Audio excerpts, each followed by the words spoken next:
And in Monaco, they also recognize loyalty. The hotel where I stay, when I first went there, I looked for places for Europe. We did not have SMC. We did not have a house yet, okay? I have to go there because at that time also we had SMTV. I have to stay in a hotel that I can stay long with the high internet speed so that I can send things, document or USB and film, stuff like that. Because I have to check SMTV also at that time. Yeah, so people also criticize me for living in a big hotel, first, 5-star hotel, 4-star. But I live in a hotel, but apartment belong to the hotel. But cheap, you pay 3,000 something 1 month. But you have to live for a longer time, not just like 1 month only, You sign a contract maybe half a year. But only 3,000, 3.5 or 3,000 something. Not even 4,000 euro. And you have free internet. Yeah, free everything. Except food and drink and room service, of course.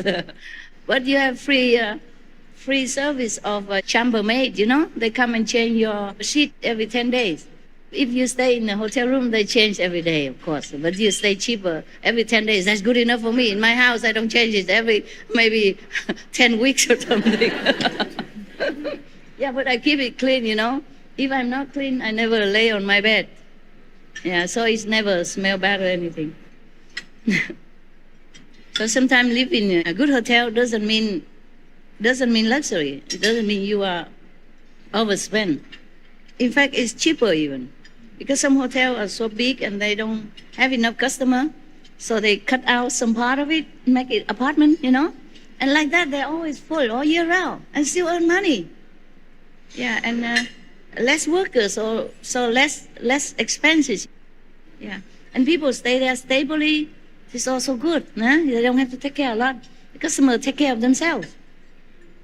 And they also can sell their food and drinks in their hotel. They earn differently also. Because they have restaurants in the hotel. And they have a bistro, they have coffee shop. And they have, bar. So always full of people. It makes the hotel look crowded and prosperous. Also good advertisement. Very smart, very smart. So sometimes I live in luxury hotel where I don't pay a lot. And I am vegan, so don't eat a lot. Just a pizza or something, a soup, salad, but good high-speed internet. Actually, I had 2 helpers at that time, one from Mexico and one from Finland. Now they're still working for SMTV. Yeah, both of them are so good-looking. Whenever I go out with them, all the women in Monaco, waga. Who are they? I say, my brothers. Say, they don't look like you. I say, yeah, I adopted them. They're all gaga, goo, goo, Oh, man, I feel also proud to go out with handsome guys. Concerning 2 handsome guys, it's an interesting story coming. I'm sure you like to hear very much. Yeah, I tell you, I have to do the job of 4 or 5 people. Today the nails missing a little bit because I didn't have enough time. Long time I didn't put any color on. You put it on, don't look too bad. Make you look a little younger, the hand. And I need a hairdresser, hairstylist, and hair dyer, and dress seamstress. Sometimes they make the dress too big, too small. I had to fix it all by myself. Yeah. So, makeup artist also. I do the job of 4 or 5 people. I need to eat something. You don't give me food, I don't work. Are you happy, all of you? Yes. Sorry, I didn't invite you earlier before. I just too busy and have to organize things, It wasn't all that possible before. We had to repair many things, especially bathroom. Some area don't have aircon or that. I have to take care a little bit here and there. Seafood is best, I like. I like seafood. Natural, eh? Yeah. A lot of natural mosquitoes. Natural ants. But you guys have all you need, right? Yes, ma'am. Remind me of the story, okay? No, this one very appetizing. You guys don't have? No, they're mixing. Just some spicy, like Indian. You know. Give you some so you don't miss your home too much. Try it. With rice, if you have rice. Have rice? No. Don't have. Here. Look like Indian rice.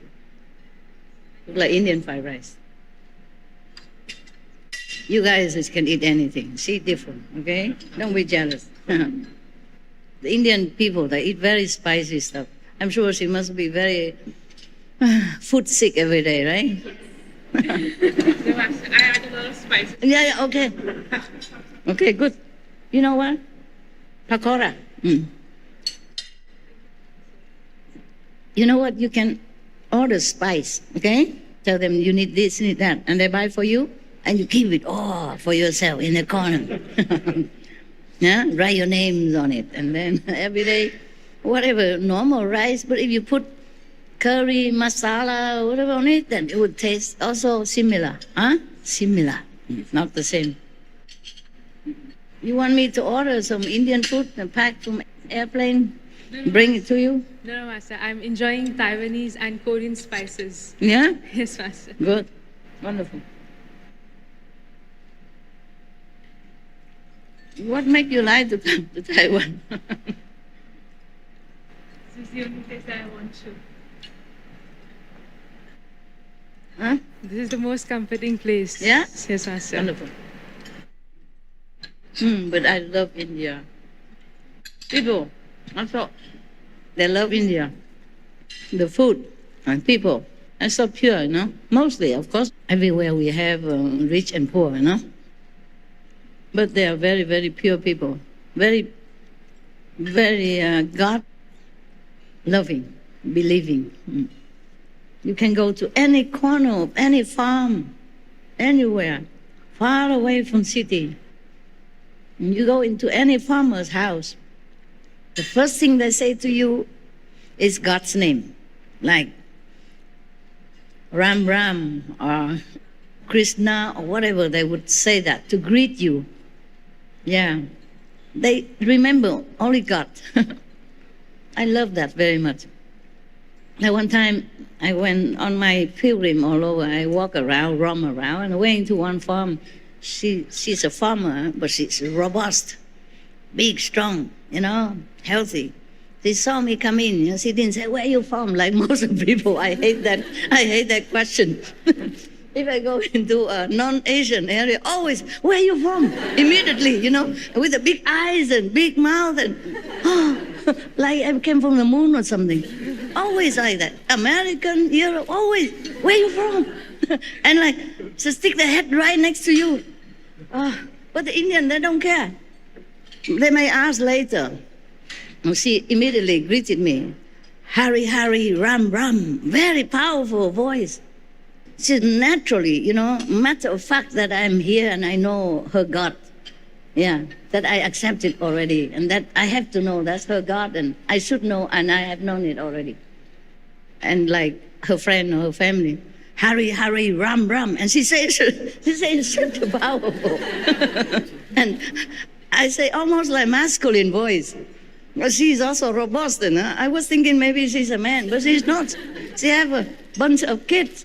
And her husband also as strong and handsome. I wonder who is a man, who's a woman, and who is more handsome.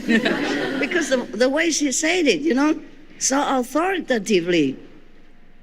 It's more powerful than what I'm saying normally. "Hari, Hari, Ram, Ram." See, like that, truly. But more powerful than that. More natural. Like she keeps saying that all her life already. Nothing else would matter like that. Wow, beautiful. Just a farmer, very rural area farmer.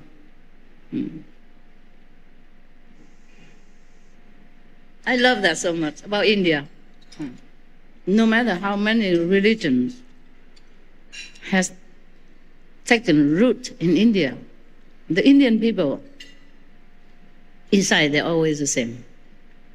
You know, they just love God in whatever name you call him. They just religious, whatever religion you want to call yourself.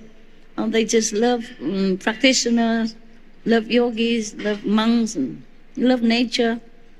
They love animals, you know, and their environment, trees, and they worship them all and love them all. And I like that atmosphere. I love India.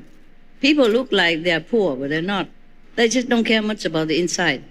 So instead of elaborately build a little hut or something for themselves, sometimes they don't care. They just sleep on a tent on the street. When they're selling something on the street, they just live there also. They don't go home anywhere.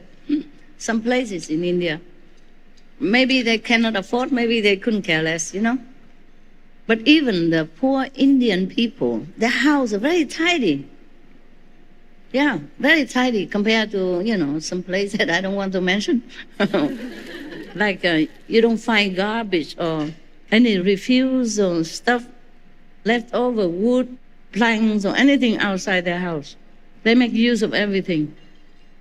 Otherwise, they would tidy up, you know. You saw some of the village on our TV, right? Very tidy. And they take care of animals, even in their dire need for water. They would share, you know, their water and food to the needy one. I think most of you would like also to work alone, you know, by yourself, you know, not in group. Because maybe that's why you like to come work in Cebu. Otherwise, you would have stayed in New York or Los Angeles, yeah, middle of the city or something. So if you feel like too crowded or something in your office, you can please pick an area. Ask them to decorate it for you. You can go there and work if you feel better, okay? You can also work in your own sleeping area, but it's just, you know, too much of the working energy or atmosphere. So you can have a working area and sleeping area. If you want, try to arrange it, okay? I know many of you would like that. Like your own office area, because you can sleep anytime. Am I right?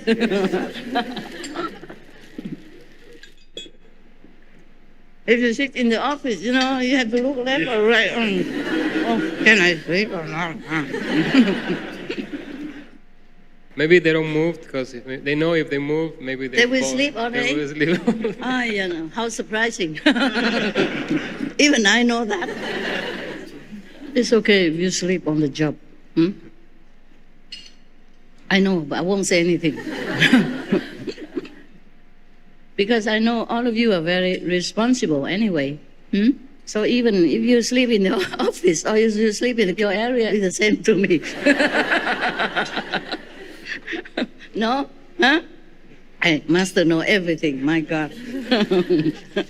How can you hide anywhere, even in a deep area? She still look into it and know what you're doing. This master is to be avoided. Anyway, we have many area, you know, still empty. And even some working ready area. If I want to go to your area ever, I would tell somebody first, the boss is coming, look busy. That's why I don't go there, because what's the use? I can never catch anybody by surprise, you know. You locked all your area, everything. It's all dark and secret. I don't know the number of your gate. Locked. Besides, you keep changing. Even they change my own gate, they don't tell me. So every time I come back, they all know, oh, Master is coming. I stand in front of the gate, no secret, you know. Have to ask this person, that person, the number of the lock. So anyway, I'm not coming there, so don't worry about it. I feel useless. You all know, tell each other, you know, we all have intercom, you know. So, hey, Master coming to your area. Wake up, man. Wake up, what do you think you're doing? And the others, the person probably was still in Samari. What did you say, huh? I'm working. Why you disturb me?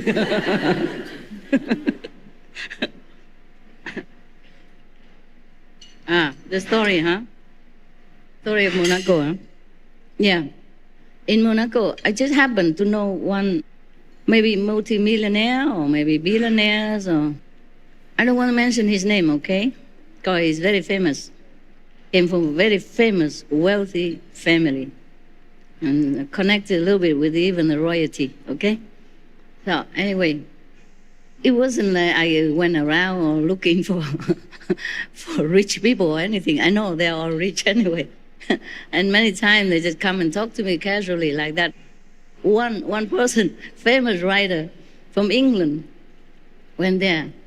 Even want to marry me. My God, that was some years ago, a few years ago, huh, when I was still in Monaco. Huh? No, that was, we already had SMC, so it's recent. Huh? Recent as maybe 6 years. Huh? Okay. Well, I look a little less young now, but 6 years, you didn't know how old I looked like. One of my assistants at that time, huh? They used that hotel room more than I use. Yeah, because I had to go there, prepare camera, and then take the documents and print it out for me, and then leave so that I can do my work alone, and then come back and fetch it. So it's not fair that people say, I live in a luxury hotel. They live in it. They should be on the newspaper. There are more than I in there, you know? So I told them, you too should be criticized. You live in luxury hotel. All the time you go there. Both of you, huh? Do anything. Hanging my clothes. Boiling water. Something like that. Yeah. Taking out documents from computer, I had zero knowledge about machine. Yeah, lucky. So you know I'm a real woman, eh? Yeah. Only men, they love machine. So I know this rich person. Huh? He's not young anymore, okay, of course. Yeah. And he also has a girlfriend next to him. Real big, blonde, tall, Canadian. And I know both of them. Because one time I went to a Thai restaurant, eat something. I love spicy food, just like you. Everywhere there's Thai restaurant, I surely go. At least one time, you know. So I went there, and then the multi-million or billion, he has a yacht, of course, a yacht. You know what a yacht is? A big boat with many rooms in it. Even can land a helicopter on it. And then I was eating alone. I go always alone. I'm always alone. I don't always invite the two handsome guys. And they live somewhere else far away. And whenever I feel like eating, I don't want to wait for them. Say, okay, come over. The address is so and so. And if you get lost, then don't worry about it. I eat for myself. I normally don't like to wait. Okay, if I want to go eat, I go just like that. Yeah, otherwise I don't have mood anymore. Or I do something else later. I'll go somewhere else later. So I went alone all the time, most of the time. Yeah. But whenever I invite them, or one of them, or the restaurant girls, ooh, gaga. Oh, how come? Who's he? So handsome. Where he come from? I said, you make sure where my food come from, and now, not the guy where he come from. I'm hungry. I'm joking with her, you know, not like ordering, but I make it like a joke. She knows, because I know the restaurant, and they know me. I'm very kind to them.